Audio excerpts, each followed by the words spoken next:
Hello friends, मेरा नाम है पिन। मैं आपका स्वागत करता हूं टॉप जी के क्लासेस में। यूँ ज़मीन पर बैठकर क्या आसमान देखता है, पंखों को खोल जमाना सिर्फ उड़ान देखता है। ना संघर्ष ना तकलीफ तो क्या खाक मजा है जीने में। बड़े बड़े तूफान थम जाते हैं जब आग लगी हो सीने में। तो दोस्तों, इसी जोश और जुनून के साथ आज दोस्तों हम लोग मॉक टेस्ट का 8वां सीरीज देखने वाले हैं दोस्तों, जो कि दोस्तों NTPC CBT 2 ग्रुप डी के लिए बहुत ही मोस्ट इंपॉर्टेंट होने वाला है दोस्तों, क्योंकि मैंने इसमें टॉप जीके और टॉप जनरल साइंस के क्वेश्चन को लिया हूँ दोस्तों, जो कि दोस्तों NTPC CBT 2 के लिए और ग्रुप डी के लिए बहुत ही मोस्ट इंपॉर्टेंट होने वाला है। तो दोस्तों इस वीडियो को लास्ट तक देखिएगा दोस्तों, और डेली मेरे साथ 4 बजे जुड़ना ना भूले दोस्तों। 4 PM पे दोस्तों शाम को। तो डेली दोस्तों मैं शाम को 4 बजे ये जो है वीडियो अपलोड करता हूँ। तो आप लोग दोस्तों इस समय जुड़ के इस वीडियो को लास्ट तक ज़रूर देखें। और दोस्तों वीडियो में आगे बढ़ने से पहले मैं आपको बता दूं कि यदि आप इसका PDF डाउनलोड करना चाहते हैं तो मैं इसका लिंक जो है डिस्क्रिप्शन में डाल दूंगा, आप लोग वहां जाके डाउनलोड कर सकते हैं। और दोस्तों लास्ट में आप लोग ज़रूर बताइएगा दोस्तों कि आपका 45 में से कितना क्वेश्चन सही हुआ। ठीक है दोस्तों, ताकि मुझे भी पता चले कि आपकी तैयारी अभी तक कहाँ तक पहुँची है। चलिए दोस्तों वीडियो में आगे बढ़ते हैं। दोस्तों यदि वीडियो की हमारी PDF लेना चाहते हैं या वीडियो का लिंक लेना चाहते हैं तो दोस्तों हमारे टेलीग्राम चैनल टॉप जी के क्लासेस पे विजिट कीजिए और मेरे टेलीग्राम ग्रुप को ज्वाइन कीजिए दोस्तों। यहाँ पे आपको डेली क्विज मिलता है, और साथ ही साथ जो मैं वीडियो बनाता हूँ या जो वीडियो जो मेरी आती है उसका अपडेट भी दोस्तों यहीं पे आपको मिल जाएगा। चलिए दोस्तों आगे बढ़ते हैं दोस्तों मोटिवेशन कोट की तरफ। तो दोस्तों आज का मोटिवेशन कोट है, अपने लिए नहीं तो उन लोगों के लिए कामयाब बनो जो आपको असफल देखना चाहते हैं। दोस्तों आप उनके लिए कामयाब बनो जो कि दोस्तों आपकी सफलता से जलते हैं। जैसे आपका दुश्मन हो गया दोस्तों, वो कभी नहीं चाहेगा कि दोस्तों कि आप सफल हो, लेकिन आप उन्हीं के लिए कामयाब बनो ताकि उनको दिखा सको कि हाँ मैं भी कर सकता हूँ दोस्तों, और अपने माँ बाप के सपनों को पूरा कर सकता हूँ। मेरे में भी जोश और जुनून है दोस्तों। इसी जोश और जुनून के साथ इस मॉक टेस्ट सीरीज में आगे बढ़ते हैं। दोस्तों आगे बढ़ने से पहले मैं आपको बता दूं कि यदि आप हमारे चैनल पर नए हैं तो सब्सक्राइब कर ले दोस्तों, और साथ ही में बेल आइकन को भी प्रेस कर ले ताकि मेरी वीडियो का आने वाली नोटिफिकेशन जो है आपके पास सबसे पहले पहुंच सके। चलिए दोस्तों बिना किसी देरी के आगे बढ़ते हैं। दोस्तों यदि आपको वीडियो पसंद आए तो लाइक करें, ज़्यादा से ज़्यादा अपने दोस्तों के पास शेयर करें दोस्तों। चलिए दोस्तों आज का पहला प्रश्न की तरफ आगे बढ़ते हैं। आज का पहला प्रश्न है दोस्तों, रोडोफाइसी के सदस्य को प्रायः डैश सवाल कहते हैं। तो दोस्तों आपको बताना है कि जो रोडोफाइसी सवाल होते हैं वो किस कलर के होते हैं। तो दोस्तों वो लाल सवाल होते हैं, तो इसलिए इसका जो राइट आंसर हो जाएगा ऑप्शन नंबर C बिल्कुल सही है दोस्तों। दोस्तों आपको सवाल से संबंधित आपके पेपर में एक क्वेश्चन देखने को मिलेगा ही मिलेगा। तो दोस्तों इसीलिए मैं इसको एक एक मॉक टेस्ट सीरीज में मैं इसको कवर करते हुए चल रहा हूं दोस्तों, ताकि आपको कैसे भी परीक्षा में सवाल बन जाए, आपको आपका सवाल गलत नहीं होगा दोस्तों। बस आपको दोस्तों डेली मेरे साथ जुड़े रहना पड़ेगा। ठीक है दोस्तों, चलिए दोस्तों आगे बढ़ते हैं नेक्स्ट प्रश्न की तरफ। निम्नलिखित में से तूतिया किसका अन्य नाम है। तो दोस्तों आपको बताना है इसमें से जो है वो तूतिया किसे कहा जाता है। तो दोस्तों ध्यान देंगे, काफर सल्फेट को कहा जाता है दोस्तों। इसे दोस्तों नीला थोथा भी कहा जाता है। तो दोस्तों आप लोग ये भी ध्यान रखेंगे, यदि आपसे पूछ ले कि नीला थोथा किसे कहा जाता है या तूतिया किसे कहा जाता है तो कापर सल्फेट को कहा जाता है। तो इसका right answer option number A हो जाएगा दोस्तों। नेक्स्ट प्रश्न की ओर आगे बढ़ते हैं। कुछ जीव तापमानों के व्यापक परास सहन कर सकते हैं और उसमें खूब बढ़ते हैं, वो डैश कहलाते हैं। आपको बताना है दोस्तों कि वो कौन से जीव हैं जो कि दोस्तों अधिकतम तापमान को सहन कर सकते हैं और वो उसी में ग्रोथ करते हैं दोस्तों। तो ध्यान देंगे दोस्तों, जो इरूथर्मल होते हैं ये दोस्तों जो है वो अधिकतम तापमान वाले जगहों पे पाए जाते हैं, और दोस्तों इन्हीं में इनका ग्रोथ होता है। तो इसका जो राइट आंसर हो जाए दोस्तों ऑप्शन नंबर B बिल्कुल सही हो जाएगा। नेक्स्ट प्रश्न की ओर आगे बढ़ते हैं दोस्तों।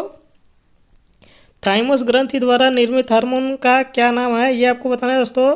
ऑप्शन नंबर A है थायरोक्सिन इससे निर्मित होता है, ऑक्सिन हार्मोन निर्मित होता है, कि साइटोकाइनिन या थाइमोसिन होता है। तो दोस्तों ध्यान देंगे, जो थाइमस ग्रंथि होती है तो दोस्तों जो ग्लैंड होती है हमारे शरीर में उनसे कुछ ना कुछ पदार्थ निकलता है, उन्हीं को हम दोस्तों ग्लैंड कहते हैं दोस्तों। तो दोस्तों ध्यान देंगे, जो थाइमस ग्रंथि होती है इसमें से थाइमोसिन हार्मोन निकलता है, तो इसलिए इसका जो राइट आंसर हो जाएगा ऑप्शन नंबर डी, बिल्कुल सही हो जाएगा दोस्तों। नेक्स्ट प्रश्न की ओर आगे बढ़ते हैं दोस्तों, और आप भी दोस्तों कमेंट बॉक्स में आंसर करते हुए चलेंगे।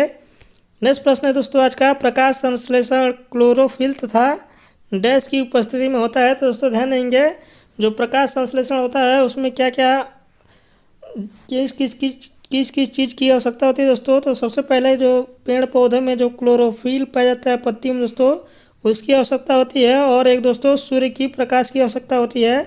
तो दोस्तों किसकी उपस्थिति में होता है प्रकाश संश्लेषण, तो सूर्य के प्रकाश की उपस्थिति में और क्लोरोफिल की उपस्थिति में होता है दोस्तों। और दोस्तों यदि आपसे पूछ ले कि इसमें क्या और चीज़ की आवश्यकता होती है दोस्तों, तो इसमें कार्बन डाइऑक्साइड की आवश्यकता भी होती है दोस्तों। लेकिन दोस्तों यहाँ पे उपस्थिति की बात कर रहा है, तो इसलिए इसका जो राइट आंसर हो जाएगा ऑप्शन नंबर डी, बिल्कुल सही हो जाएगा दोस्तों। नेक्स्ट प्रश्न की ओर आगे बढ़ते हैं, साबुन का बुलबुला डैश के कारण गोला आकार का प्राप्त कर लेता है। तो दोस्तों आपको बताना है कि जो साबुन का बुलबुला होता है दोस्तों, जो आप दोस्तों नहाते समय देखते हैं कि जो साबुन का बुलबुला कुछ इस प्रकार का बन जाता है, तो दोस्तों वह किसके कारण ऐसा हो जाता है, ये आपको बताना है दोस्तों। तो ध्यान देंगे दोस्तों, ये जो है वो पृष्ठ तनाव के कारण ऐसा होता है। तो इसलिए इसका जो राइट आंसर हो जाएगा ऑप्शन नंबर सी, बिल्कुल सही हो जाएगा दोस्तों। ये क्वेश्चन पेपर में पूछा जा चुका है, तो दोस्तों आप लोग इसको ध्यान देंगे। और दोस्तों एक क्वेश्चन और पूछा जाता है कि जो दोस्तों लैंप होता है या दोस्तों घर में जो दिए जलाए जाते हैं, उसमें दोस्तों किसके कारण जो है वो रुई के सहारे तेल जो है ऊपर पहुंचता है, किसका कारण होता है दोस्तों, इसका कारण क्या होता है। तो दोस्तों ध्यान देंगे, वहाँ पे इसका कारण जो होता है वो केशिकात्व होता है। तो दोस्तों ये भी क्वेश्चन आपके एग्जाम में पूछ लिए जाते हैं, तो दोस्तों ये भी ध्यान रखेंगे। केशिकात्व जो होता है दोस्तों, इसके कारण जो होता है वो रुई से जो है तेल ऊपर की ओर चढ़ता है। तो ये भी दोस्तों ध्यान देंगे आप। नेक्स्ट क्वेश्चन की ओर आगे बढ़ते हैं दोस्तों, भूमंडलीय तापमान यानी कि दोस्तों जो ग्लोबल वार्मिंग है की घटना सबसे अधिक योगदान की किस गैस का है। तो दोस्तों आपको बताना है कि किस गैस के कारण सबसे ज़्यादा ग्लोबल वार्मिंग होती है। तो दोस्तों इस समय जो सबसे ज़्यादा ग्लोबल वार्मिंग होती है वो गैस, इसके लिए दोस्तों कार्बन डाइऑक्साइड जिम्मेदार है। तो इसलिए इसका जो राइट आंसर हो जाएगा ऑप्शन नंबर डी, बिल्कुल सही हो जाएगा दोस्तों। ध्यान रखेंगे दोस्तों, जो क्लोरोफ्लोरोकार्बन है ये इसका भी दोस्तों ग्लोबल वार्मिंग में योगदान है। नाइट्रोजन का भी, नाइट्रोजन डाइऑक्साइड का भी योगदान है दोस्तों। लेकिन दोस्तों जो इस समय जो सबसे ज़्यादा ग्लोबल वार्मिंग हो रहा है वो किसके कारण हो रहा है दोस्तों, तो CO2 के कारण हो रहा है। तो इसलिए इसका जो राइट आंसर हो जाएगा ऑप्शन नंबर डी, बिल्कुल सही है दोस्तों। दोस्तों इस क्वेश्चन में आप लोग कंफ्यूज नहीं होंगे, इसलिए मैंने इसका एक्सप्लेनेशन सही से बता दिया है। उम्मीद है दोस्तों आपको वीडियो पसंद आ रही है। यदि आपको वीडियो पसंद आ रही है दोस्तों तो लाइक करते हुए चले दोस्तों। जिसने भी अभी तक लाइक नहीं किया दोस्तों लाइक कर ले प्लीज़। चलिए दोस्तों नेक्स्ट क्वेश्चन की ओर आगे बढ़ते हैं। सोडियम क्लोराइड का इसमें रासायनिक सूत्र बताना है दोस्तों, यानी कि नमक का रासायनिक सूत्र बताना है दोस्तों। ये तो बिल्कुल ईजी सा हलवा सा सवाल है। तो दोस्तों इसका जो राइट आंसर हो जाएगा ऑप्शन नंबर बी, बिल्कुल सही है दोस्तों। जो नमक का फार्मूला होता है वो NaCl होता है, ये तो लगभग सभी लोग जानते ही होंगे। नेक्स्ट प्रश्न की ओर आगे बढ़ते हैं दोस्तों, निम्नलिखित में से कौन सा व्यवहारिक उत्पाद जिलेडियम और ग्रेसिलिया से मिलता है, जिसका उपयोग सूक्ष्म जीवों द्वारा संवर्धन, आइसक्रीम और जेली बनाने में किया जाता है। तो दोस्तों आपको बताना है कि जो किसका उपयोग जो है दोस्तों वो आइसक्रीम और जेली बनाने में किया जाता है। तो दोस्तों ध्यान देंगे, आगार करके आप लोग याद कर लेंगे दोस्तों। ये भी क्वेश्चन कई बार रिपीट हो चुका है, तो इसलिए मैंने इसको इसमें रख दिया है। तो दोस्तों इसका जो राइट आंसर हो जाएगा आगार हो जाएगा दोस्तों, जिसका उपयोग आइसक्रीम बनाने में, जेली बनाने में, जो टॉफ़ी की जेली आती है दोस्तों उसको बनाने में इसका जो है वो ये एक सूक्ष्मजीव होता है, इसका प्रयोग किया जाता है। तो ये भी दोस्तों आप लोग ध्यान देंगे। नेक्स्ट क्वेश्चन की ओर आगे बढ़ते हैं दोस्तों, यदि किसी वस्तु का द्रव्यमान 60 किलोग्राम है तो चंद्रमा पे उसका वजन यानी कि दोस्तों वेट बताना है। और किस में बताना है दोस्तों, न्यूटन बताना है। तो दोस्तों इसको आपको बताना है कि चंद्रमा पे कितना वजन होगा। तो दोस्तों ध्यान देंगे, पृथ्वी पे जो द्रव्यमान होता है दोस्तों वो चंद्रमा पे भी वही द्रव्यमान होता है। ये तो मैंने इसके पहले वाली वीडियो में डिस्कस कर दिया है दोस्तों। मॉक टेस्ट फर्स्ट होगा या सेकंड होगा उसमें मैंने इसको डिस्कस किया था। तो दोस्तों ध्यान देंगे, द्रव्यमान में कोई चेंज नहीं होता दोस्तों, लेकिन वेट में चेंज होता है। जो दोस्तों अर्थ पे होता है वो चंद्रमा पे कितना हो जाता है दोस्तों, अर्थ के 1/6 गुने के हो जाता है भार। तो दोस्तों इसको किस तरह से हम लोग सॉल्व करेंगे, तो ध्यान देंगे दोस्तों, बल का सूत्र क्या होता है दोस्तों, तो यह बराबर क्या होता है, यम में होता है ना दोस्तों, यम जहाँ पे द्रव्यमान है और ये दोस्तों गुरुत्वीय त्वरण है, या इसको जी से भी डिनोट करते हैं, तो आप लोग कन्फ्यूज मत कीजिएगा। तो इसमें कितना दिया है दोस्तों, द्रव्यमान दिया है दोस्तों 60 किलोग्राम, तो 60 यहाँ पर रख देंगे दोस्तों। और जो ए का मान होता है वो कितना होता है दोस्तों, पृथ्वी पर 9.8 होता है, ठीक है। और जो चंद्रमा पे हम लोग वजन यहाँ पे ज्ञात करना है दोस्तों, तो कितना से गुणा कर देंगे, 1/6 से गुणा कर देंगे। तो दोस्तों ये टोटल कट के जो आएगा वो 98 न्यूटन आ जाएगा दोस्तों। तो दोस्तों यह लगभग किसके बराबर है, तो 100 न्यूटन के बराबर है। तो इसलिए उसका जो राइट आंसर हो जाएगा ऑप्शन नंबर सी, बिल्कुल सही हो जाएगा दोस्तों। ठीक है दोस्तों, उम्मीद है आपको यह प्रश्न जो है सही से समझ में आया होगा। ठीक है दोस्तों, चलिए नेक्स्ट प्रश्न की ओर आगे बढ़ते हैं। यदि आपको कोई डाउट है दोस्तों, तो आप लोग कमेंट बॉक्स में कमेंट करके मुझे बता सकते हैं, मैं उसका कमेंट बॉक्स में ही आंसर कर दूंगा। ठीक है दोस्तों, अम्ल और क्षारक की अभिक्रिया में लवण के साथ क्या बनता है, तो दोस्तों ध्यान देंगे, जब भी आप लोग एसिड और बेस को अभिक्रिया कराएंगे तो दोस्तों आपको लवण और जल मिलता है। तो दोस्तों ध्यान देंगे क्या मिलता है दोस्तों, लवण के साथ जल मिलता है। तो इसलिए इसका जो राइट आंसर हो जाएगा ऑप्शन नंबर डी, बिल्कुल सही हो जाएगा दोस्तों। इससे पहले भी मैंने इस प्रकार के प्रश्न को डिस्कस किया है, तो आप लोग ध्यान देंगे दोस्तों, ऐसे प्रश्न आपके एग्जाम में देखने को मिलेंगे ही मिलेंगे। नेक्स्ट प्रश्न की ओर आगे बढ़ते हैं दोस्तों। डैश प्राणी जगत का सबसे बड़ा संघ है जिसमें कीट भी सम्मिलित हैं। तो दोस्तों आपको बताना है कि कौन सा जो प्राणी संघ है वो सबसे बड़ा संघ है। तो दोस्तों ध्यान देंगे, जो आर्थ्रोपोडा है वो सबसे बड़ा संघ होता है। तो इसलिए इसका जो राइट आंसर हो जाएगा ऑप्शन नंबर सी, बिल्कुल सही है दोस्तों। नेक्स्ट प्रश्न की ओर आगे बढ़ते हैं दोस्तों। इंसुलिन की खोज किसने की, ये आपको बताना है दोस्तों। तो ध्यान देंगे, जो इंसुलिन की खोज किए थे वो कौन किए थे दोस्तों, तो फ्रेडरिक बेंटिंक ने किए थे। तो इसलिए इसका जो राइट आंसर हो जाएगा ऑप्शन नंबर बी, बिल्कुल सही है दोस्तों। दोस्तों आविष्कार से रिलेटेड भी आपको ऐसे क्वेश्चन पूछ लिए जाते हैं, तो दोस्तों आप लोग इसको ध्यान देंगे। नेक्स्ट प्रश्न की ओर आगे बढ़ते हैं दोस्तों। दर्पण जैसे चिकने पृष्ठ से होने वाले परिवर्तन को क्या कहा जाता है, या इस परिवर्तन को क्या कहते हैं दोस्तों, तो ये आपको बताना है दोस्तों। तो ध्यान देंगे दोस्तों, जो दर्पण जैसे चिकने होते हैं, चिकने पृष्ठ होते हैं, उनमें कौन सा परिवर्तन होता है दोस्तों, तो उनमें रेगुलर परिवर्तन होता है। तो इसका जो राइट आंसर हो जाएगा ऑप्शन नंबर ए, बिल्कुल सही हो जाएगा दोस्तों, नियमित या रेगुलर परिवर्तन होता है ये दोस्तों, आप लोग ध्यान देंगे। नेक्स्ट प्रश्न की ओर आगे बढ़ते हैं दोस्तों। प्रतिरोध को मापने की इकाई क्या है, ये आपको बताना है दोस्तों।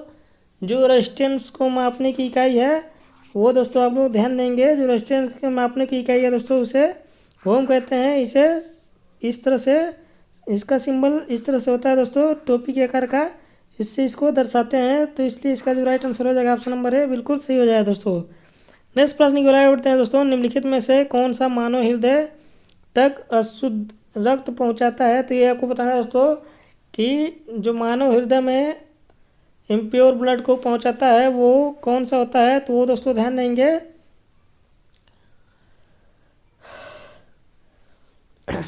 इसका आंसर आप लोग बताएंगे दोस्तों कि जो इम्प्योर ब्लड को मानव हृदय में पहुंचाता है उसे क्या कहते हैं दोस्तों, तो वो दोस्तों होता है फेफड़े की धमनियाँ जो होती हैं, ये जो है वो अशुद्ध रक्त को मानव के हृदय में पहुंचाती है। ये दोस्तों इसका राइट आंसर हो जाएगा। नेक्स्ट क्वेश्चन की ओर आगे बढ़ते हैं दोस्तों।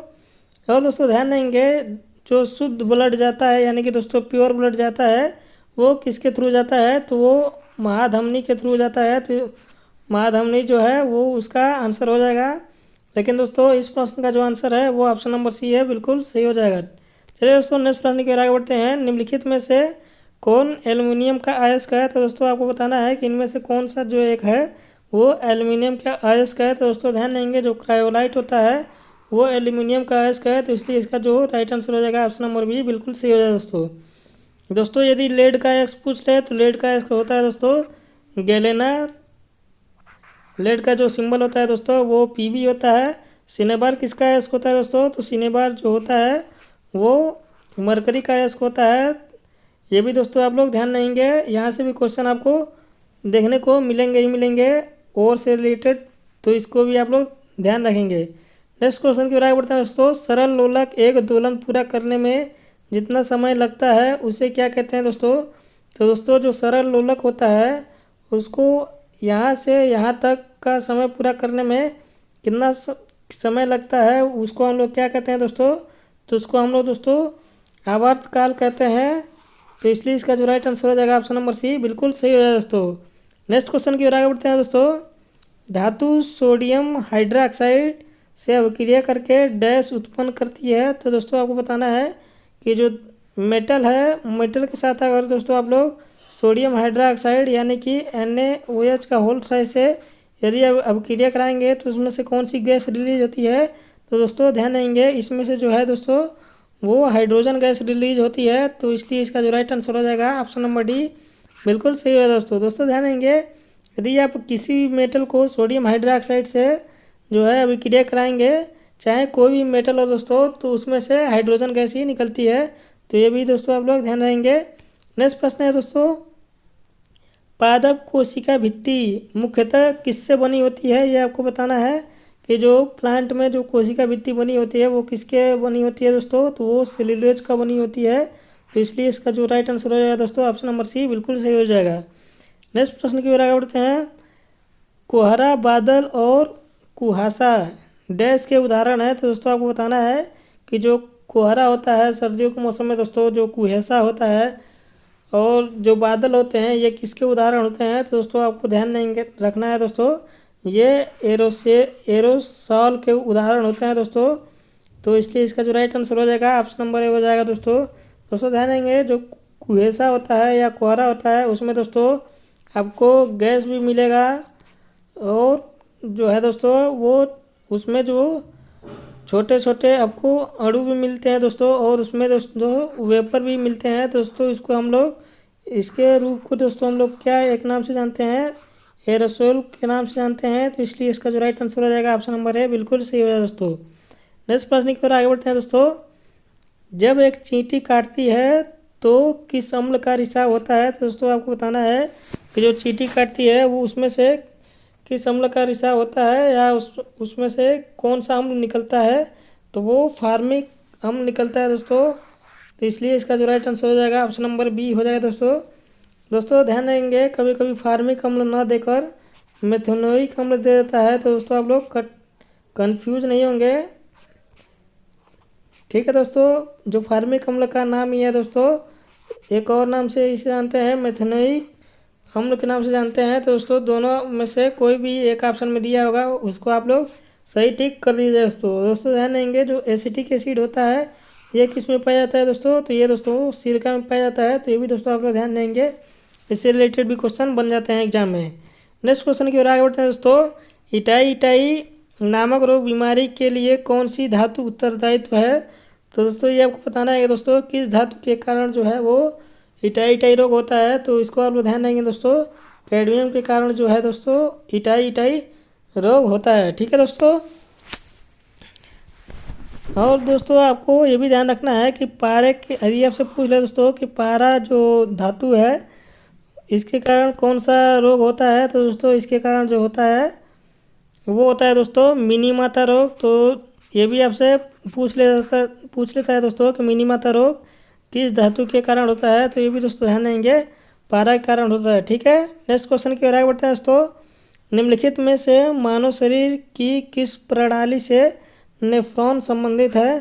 तो आपको बताना है दोस्तों नेफ्रॉन का संबंध इसमें से किस प्रणाली से संबंधित है दोस्तों, किस सिस्टम से संबंधित है? तो दोस्तों ध्यान देंगे, यह उत्सर्जन प्रणाली या उत्सर्जन तंत्र से संबंधित है, क्योंकि दोस्तों ये नेफ्रॉन जो है वो किडनी में पाया जाता है, जो कि दोस्तों मानो जो ब्लड होता है दोस्तों उसमें से यह अशुद्धियों को छांटकर मानव मूत्र के द्वारा जो है ई वेस्ट को बाहर निकाल दिया जाता है। तो दोस्तों नेफ्रॉन जो है दोस्तों वो किसकी इकाई है?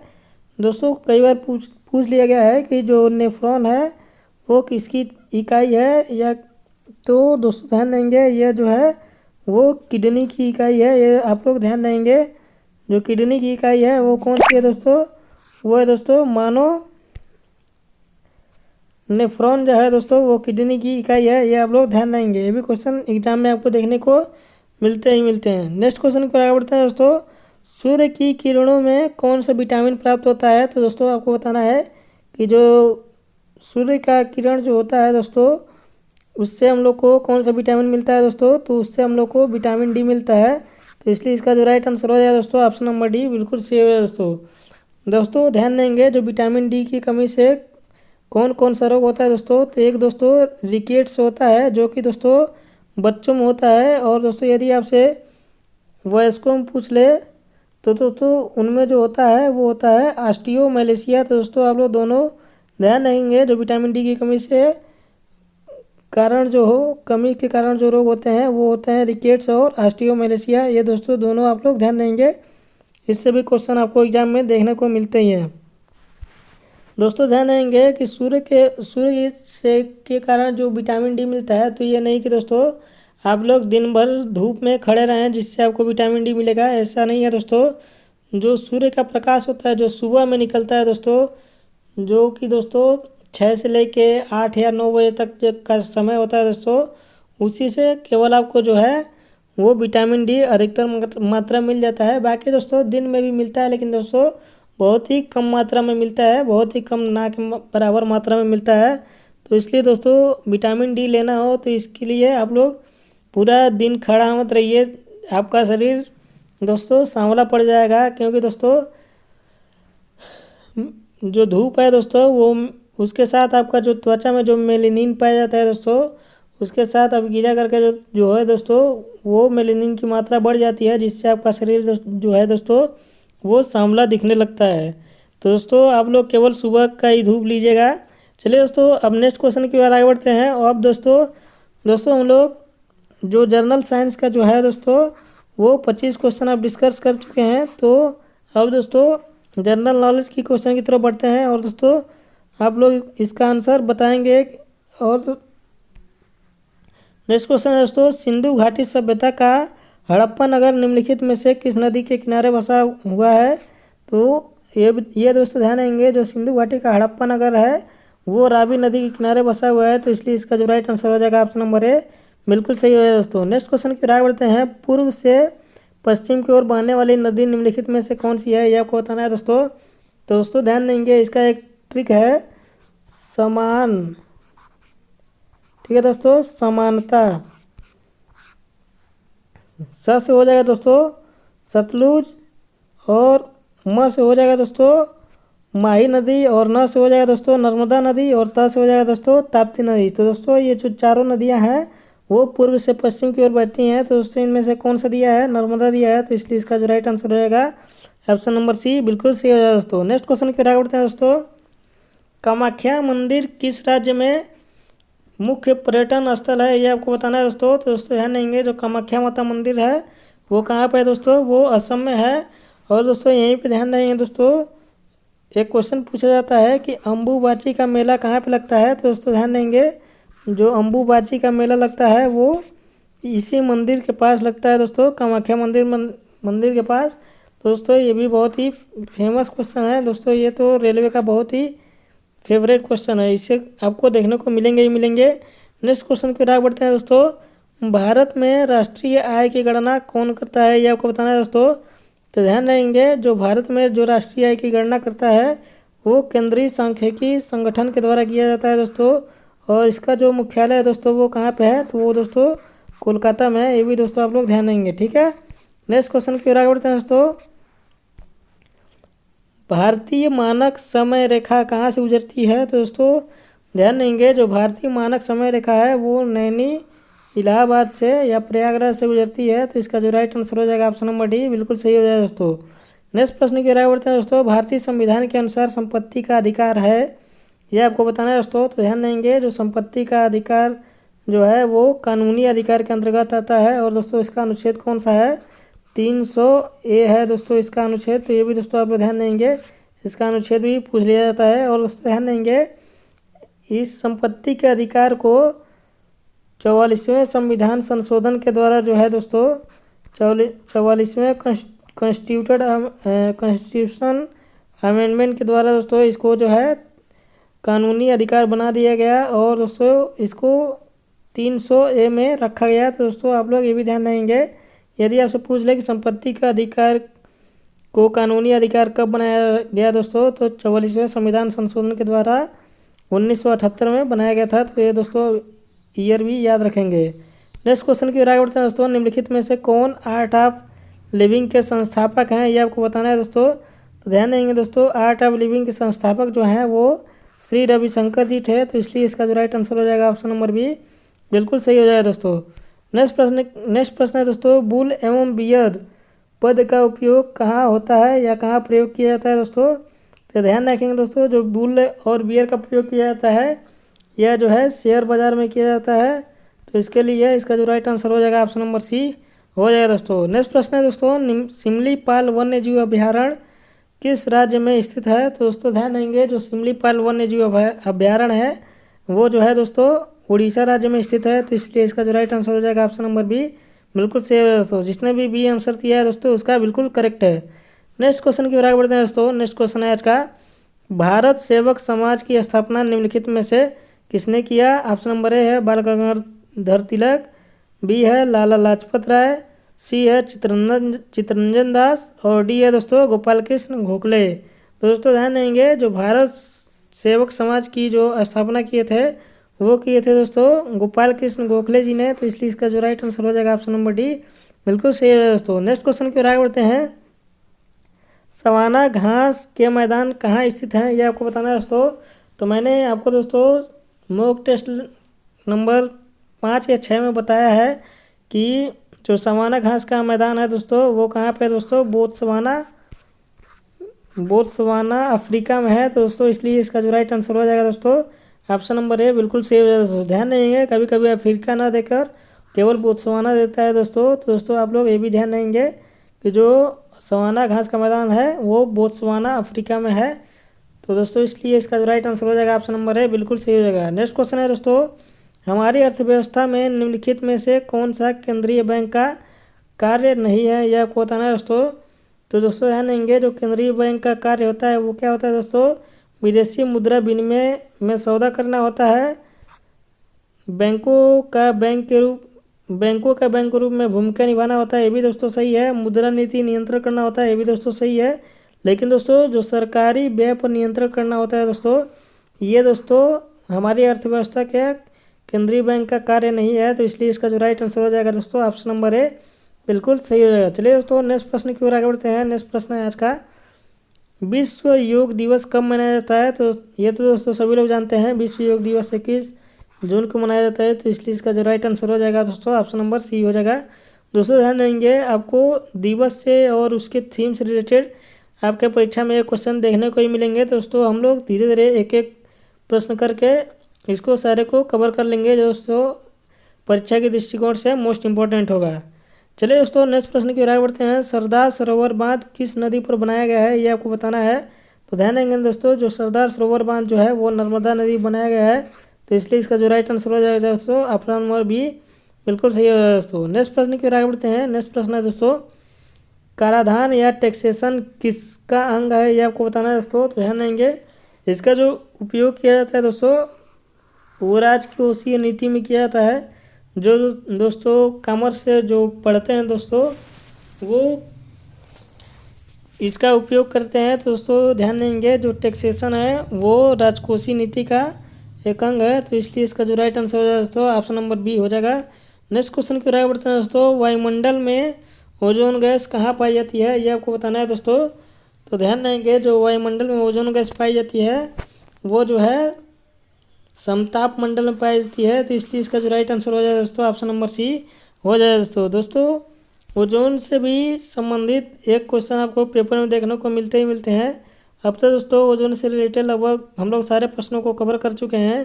दोस्तों आप लोग मेरे साथ डेली बने रहिए, ताकि दोस्तों आपका एक भी प्रश्न छूटे ना। और दोस्तों जब आपका एग्ज़ाम होगा तो दोस्तों आप लोग अच्छा से अच्छा स्कोर कर पाएँ, ठीक है। नेक्स्ट क्वेश्चन की ओर आगे बढ़ते हैं दोस्तों। नेक्स्ट क्वेश्चन है, महावीर स्वामी की माता का नाम क्या था या माता उनकी कौन थी, ये आपको बताना है दोस्तों। तो ध्यान देंगे जो महावीर स्वामी की माता थी उनका नाम था त्रिशला, तो इसलिए इसका जो राइट आंसर हो जाए दोस्तों ऑप्शन नंबर बी बिल्कुल सही हो जाए दोस्तों। नेक्स्ट प्रश्न की राय बढ़ते हैं दोस्तों। विश्व के कुल क्षेत्रफल का कितने प्रतिशत भाग भारत के पास है, ये आपको बताना है दोस्तों। तो ध्यान देंगे जो विश्व के कुल क्षेत्रफल का जो भारत के पास प्रतिशत भाग है वो है दोस्तों 2.42 है, तो इसलिए इसका जो राइट आंसर हो जाए दोस्तों ऑप्शन नंबर सी बिल्कुल सही है दोस्तों। दोस्तों यदि आपसे एक और प्रश्न पूछ ले कि जो विश्व का जनसंख्या है उसमें से दोस्तों भारत की कुल जनसंख्या का कितना परसेंट है, तो दोस्तों ध्यान देंगे जो भारत का जनसंख्या कुल परसेंट है दोस्तों विश्व की जनसंख्या के हिसाब से, तो वो दोस्तों 17.5% है दोस्तों। ये भी आप लोग ध्यान देंगे यदि आपसे जनसंख्या से परसेंटेज पूछ रहे दोस्तों विश्व में, तो भारत की कुल जनसंख्या परसेंट जो है वो विश्व के हिसाब से 17.5% है। ठीक है दोस्तों। नेक्स्ट प्रश्न की ओर आगे बढ़ते हैं दोस्तों। लक्षद्वीप समूह स्थित है, ये आपको बताना है दोस्तों लक्ष्य जो द्वीप समूह है वो कहाँ पे स्थित है। ठीक है, तो दोस्तों ध्यान देंगे जो लक्षद्वीप समूह है दोस्तों वो अरब सागर में स्थित है, तो इसलिए इसका जो राइट आंसर हो जाए दोस्तों ऑप्शन नंबर ए बिल्कुल सही है दोस्तों। दोस्तों ध्यान देंगे ये जो है दोस्तों ये भारत का दक्षिणतम भाग है। यहाँ पे दोस्तों आपको बंगाल की खाड़ी है, यहाँ पे दोस्तों हिंद महासागर है और यहाँ पे दोस्तों अरब सागर है। तो दोस्तों ध्यान देंगे जो लक्षद्वीप है वो यहीं पे है, तो इसलिए इसका जो राइट आंसर हो जाएगा दोस्तों ऑप्शन नंबर ए बिल्कुल सही हो जाएगा। नेक्स्ट प्रश्न की ओर आगे बढ़ते हैं दोस्तों। नेक्स्ट प्रश्न है राष्ट्रपति द्वारा जारी किए गए अध्यादेश अधिकतम अवधि कितनी होती है, तो दोस्तों ध्यान देंगे जो राष्ट्रपति द्वारा अध्यादेश जारी किया जाता है वो किस अनुच्छेद के तहत किया जाता है, तो अनुच्छेद 123 के तहत किया जाता है दोस्तों। और दोस्तों इसकी जो अवधि होती है वो अधिकतम 6 माह तक होती है, तो इसलिए इसका जो राइट आंसर हो जाए दोस्तों सी बिल्कुल सही हो जाएगा। और दोस्तों जो न्यूनतम होती है वो कितने दिनों की होती है दोस्तों, तो 14 दिनों की होती है, ये भी दोस्तों आप लोग ध्यान देंगे। दोस्तों प्रेसिडेंट तो 123 अनुच्छेद के तहत अध्यादेश जारी करते हैं, लेकिन आपसे दोस्तों यदि आपसे गवर्नर पूछ ले यानी कि राज्यपाल जो है उनके अध्यादेश जारी करने की शक्ति किस में है, तो दोस्तों उनकी अध्यादेश जारी करने की शक्ति आर्टिकल 213 में है यानी कि 213 में है, तो ये भी दोस्तों आप लोग ध्यान देंगे। ठीक है दोस्तों, तो दोस्तों आप लोग बताएंगे कि आपका 45 में से कितना क्वेश्चन सही हुआ, आप लोग ज़रूर दोस्तों कमेंट बॉक्स में कमेंट करके बताएंगे ताकि मुझे भी पता चले कि दोस्तों कि आपका तैयारी कहाँ तक पहुँचा है। और दोस्तों इसी जोश और जुनून के साथ आप लोग तैयारी करते रहिए। आप लोग मेरे टेलीग्राम चैनल से जुड़ सकते हैं दोस्तों, यहाँ पे दोस्तों आपको डेली क्विज डेली PDF आपको यहीं पे मिलता रहेगा और मेरी वीडियो के आने वाले नोटिफिकेशन भी आपको यहाँ पे मिलता रहेगा दोस्तों। ठीक है, नेक्स्ट है दोस्तों मोटिवेशन कोड। दोस्तों मोटिवेशन कोड के साथ हम लोग जाएंगे। भीड़ में खड़ा होना मकसद नहीं है मेरा, बल्कि भीड़ जिसके लिए खड़ी हो हमको वह बनना है दोस्तों। तो दोस्तों आप लोग ये मत सोचिए दोस्तों कि रेलवे में दोस्तों कितना फॉर्म पड़ा है, लगभग 1.25 करोड़ के आसपास फॉर्म पड़ा है दोस्तों, 1.20 करोड़ के आसपास। तो ये मत सोचिए दोस्तों कि भीड़ है तो दोस्तों हम लोग इससे कैसे आगे निकलेंगे। दोस्तों आप लोग अपने मेहनत के दम पे इस भीड़ को चीरते हुए फाड़ते हुए आगे निकल सकते हैं दोस्तों ध्यान देंगे बिना मेहनत किए आप इस एग्ज़ाम को क्रैक नहीं कर सकते। तो आप लोग दोस्तों डेली मेरे साथ बने रहिए और दोस्तों अपने परीक्षा में सिलेक्शन लीजिए और दोस्तों इस भीड़ से अलग हो जाइए। ठीक है, तो इस वीडियो में बस इतना ही दोस्तों। यदि आपको वीडियो पसंद आए तो लाइक करें दोस्तों और ज़्यादा से ज़्यादा अपने यार दोस्तों के पास शेयर करें, फेसबुक से या व्हाट्सएप से जो भी दोस्तों आपके पास है उससे ज़्यादा से ज़्यादा शेयर करें। और दोस्तों यदि आप हमारे चैनल पर नए हैं तो सब्सक्राइब कर लें दोस्तों और साथ में बेल आइकन को भी प्रेस कर लें ताकि मेरी वीडियो के आने वाली नोटिफिकेशन आपके पास सबसे पहले पहुँच सके। और दोस्तों ये आपको वीडियो कैसी लगी कमेंट बॉक्स में कमेंट करके ज़रूर बताएँ दोस्तों। मिलते हैं दोस्तों आपसे नेक्स्ट वीडियो में, तब तक के लिए जय हिंद।